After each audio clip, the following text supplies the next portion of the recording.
notre association qui organise un festival de musique sur l'édition 2016 a également organisé des ateliers de médiation avec des jeunes de l'IME de Tonnet-Charente, donc Institut médico-éducatif. On a eu recours au crowdfunding pour compléter notre financement. On est sur un événement qui dépendait beaucoup des financements publics. Et puis ces financements se réduisent, donc on s'est dit que c'était intéressant de tenter l'aventure du financement participatif. Je sais qu'il existe une multitude de plateformes de financement participatif, mais finalement Ulule, comme elle est plutôt connue, je pense que c'est pratique d'avoir cette image-là aussi. Suivre les conseils d'Ulule au départ parce que c'est assez structurant, ça aide et c'est efficace. Ensuite, il faut effectivement pas se relâcher pour autant. C'est pas parce qu'il y a le site internet que les dons vont affluer. On a travaillé beaucoup d'abord sur le contenu qu'on allait mettre sur la page Ulule, donc que ce soit suffisamment détaillé, précis et en même temps que ça reste dynamique et attractif. Surtout cibler l'événement ou le projet qu'on veut faire financer. Si on est sur quelque chose de trop vague, c'est difficile de motiver les gens et de les fédérer. Avoir un projet qui fasse du sens, avoir un projet qui va chercher le cœur des gens. Un projet qui est quand même d'un intérêt assez général. Il faut bien évaluer à l'avance le nombre de jours et le montant qu'on veut atteindre parce que ça permet de ne pas se planter, parce que si on n'atteint pas 100% de l'objectif, tout le monde est remboursé.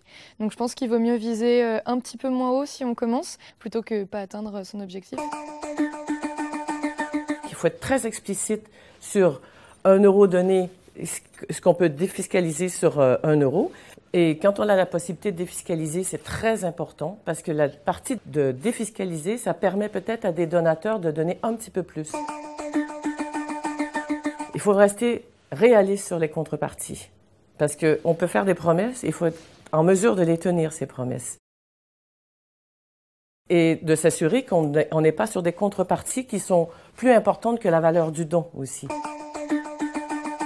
Envoyer des courriers électroniques qui donnent envie, qui expliquent le sens, qui piquent aussi la curiosité.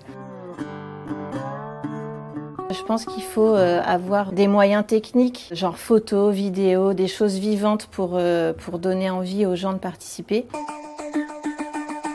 Il faut inciter tous les bénévoles, tous ceux qui connaissent le festival, à relayer la campagne. Il faut absolument avoir du réseau autour de soi pour faire passer l'information et donner envie aux gens de participer.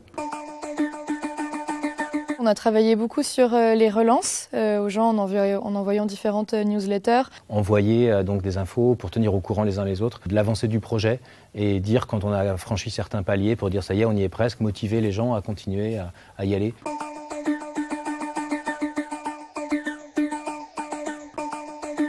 Pour l'association, ça nous donne de la visibilité. C'est un site web de plus, c'est la possibilité d'avoir le label Ulule. On a plaisir à le communiquer, à dire qu'on est financé par Ulule. Puis après, il y a eu une approche de conseils. Comment bien présenter son projet, comment être clair sur les messages. C'est un des moyens de fédérer les bénévoles entre eux. Et bien sûr, ça nous oblige à activer nos réseaux. Ramener à la mémoire de chacun qui a une existence, qui a ce projet. Ça nous oblige aussi à être dans une tension permanente qui nous fait nous concentrer sur le projet précis pour lequel on demande le financement.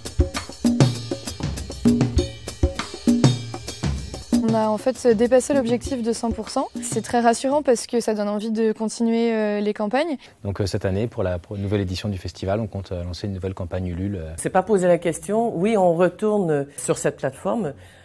Avec un objectif, on espère peut-être un peu plus ambitieux cette année. C'est quelque chose de très positif à tout point de vue que je relancerai avec plaisir.